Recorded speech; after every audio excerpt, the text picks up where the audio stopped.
ഒടുവിൽ തീരുമാനം വന്നു. KSRTCയിൽ സൗജന്യ യാത്ര ഓർഡിനറി ബസ്സുകളിൽ മാത്രം. നേരത്തെ ഇതേക്കുറിച്ച് ഒരു വീഡിയോ ചെയ്തിരുന്നു. അതിൽ ഘട്ടം ഘട്ടമായി നടപ്പാക്കാനാണ് സാധ്യത എന്ന് പറഞ്ഞിരുന്നു. ഇപ്പോൾ ഘട്ടം ഘട്ടമായുമല്ല നടപ്പാക്കുന്നത്. 100 ദിവസത്തേക്ക് പരീക്ഷണാടിസ്ഥാനത്തിൽ ഓർഡിനറി ബസ്സുകളിൽ സ്ത്രീകൾക്ക് സൗജന്യ യാത്ര പ്രഖ്യാപിച്ചിട്ടുണ്ട്. ഓർഡിനറി ബസ്സുകൾ എന്ന് വെച്ചാൽ നഗരത്തിൽ ഓടുന്ന ബസ്സുകൾ എന്നർത്ഥം.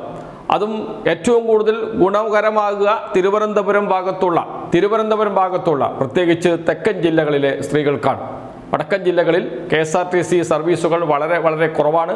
അതോടൊപ്പം തന്നെ ഓർഡിനറി സർവീസുകൾ തീരെ ഇല്ല എന്ന് തന്നെ പറയാം.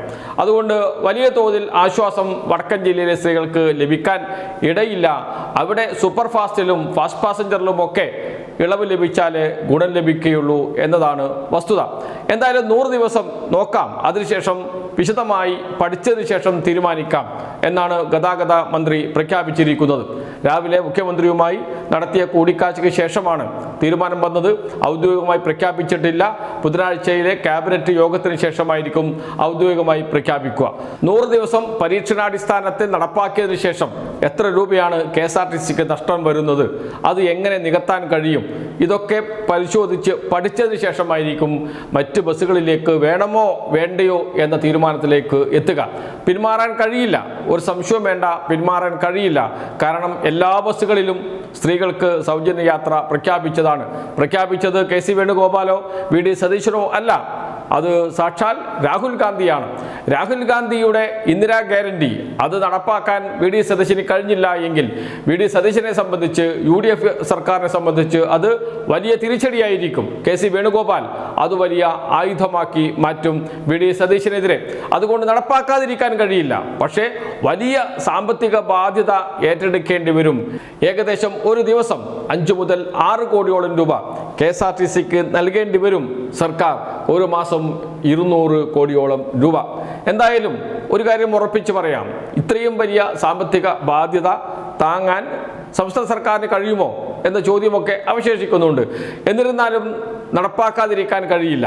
അത്യന്തികമായി ഇതൊക്കെ ചെന്ന് പതിക്കുക KSRTCയുടെ തലയിലായിരിക്കും. KSRTC ജീവനക്കാർക്ക് കൃത്യമായും ശമ്പളം, പെൻഷൻകാർക്ക് പെൻഷൻ, ഇതൊന്നും നൽകാൻ കഴിയാത്ത പഴയ സ്ഥിതിയിലേക്ക്, പെൻഷൻകാർ ആത്മഹത്യ ചെയ്ത UDF കാലത്തേക്ക് KSRTC തിരിച്ചു പോകുമോ എന്നതാണ് അറിയാനുള്ളത്.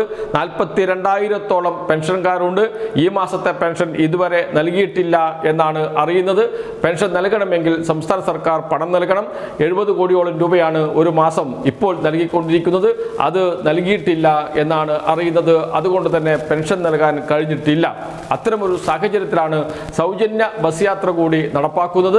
സംസ്ഥാന സർക്കാർ കൃത്യമായി പണം KSRTCക്ക് നൽകിയില്ലെങ്കിൽ വരും കാലങ്ങളിൽ KSRTC അതീവ പ്രതിസന്ധിയിലേക്ക് പോകും. അതിൻ്റെ എല്ലാ ദുരിതവും അനുഭവിക്കേണ്ടി വരിക KSRTCയിലെ ജീവനക്കാരും പെൻഷൻകാരുമായിരിക്കും എന്നതാണ് സ്ഥിതി.